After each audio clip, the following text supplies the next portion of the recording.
When we look at the world today, when we look at society, and even our own lives, we see there is so much evil present.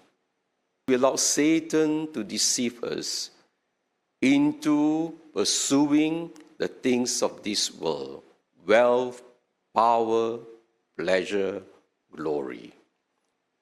In the face of evil, there is something ironical about this. Well, we all know what is evil, and we experience evil not just outside of us, but within ourselves. And yet, how do we respond to evil? We respond to evil, to sinners, to criminals, with revenge. We are vindictive.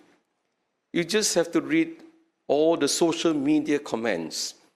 When someone does something wrong, we have so many people making judgments on the person, condemning the person, until the person has no more face to live.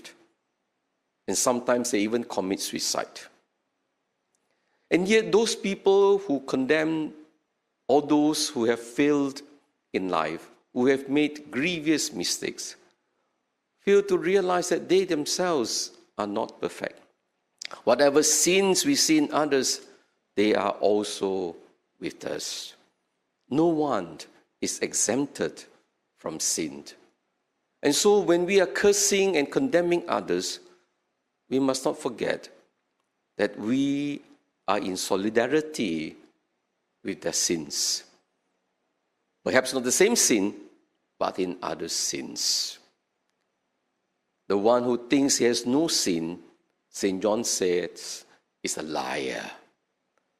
As church, we must make objective judgment of what is good, what is evil. But we never make subjective judgment, personal judgments on individuals. We do not know their background. We do not know their history. We do not condemn those who are divorced and remarried, those in same-sex relationships, those who are taking drugs, those who have gone to prison.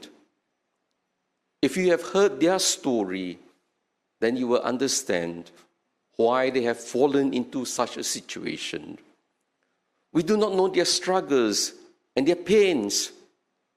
Everybody wants to be good. Who does not want to be good?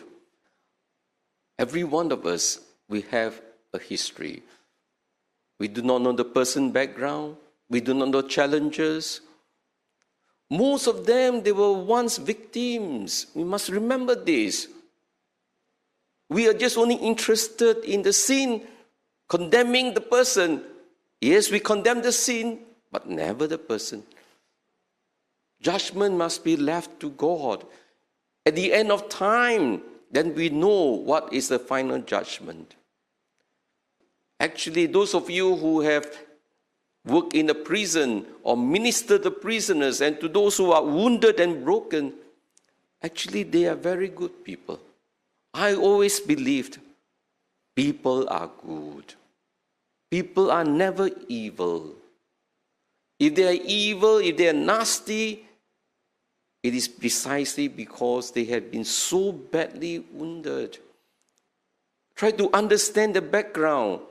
That's why before you condemn somebody, you first need to get to know the person, hear out the story, and then you will learn compassion. Then you will never judge. Because if we were in the same position, you would do the same thing or even worse. Instead of condemning people, the Lord invites us to use evil for good. When we see evil around us, do not allow evil to overcome us. We have many difficult people around us. That is true. Instead of allowing these difficult people to destroy us, they are actually meant to help us to grow in patience, to grow in holiness, to grow in compassion. We are purified. We are made stronger. And I believe all these scandals that are going through will make the church holier, so that our people will not take faith for granted. We are a community of sinners becoming a community of saints. We are not saints yet. Don't ever think that way.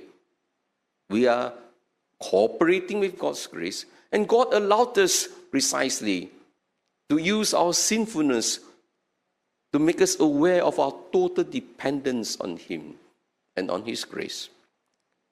This God does not destroy us.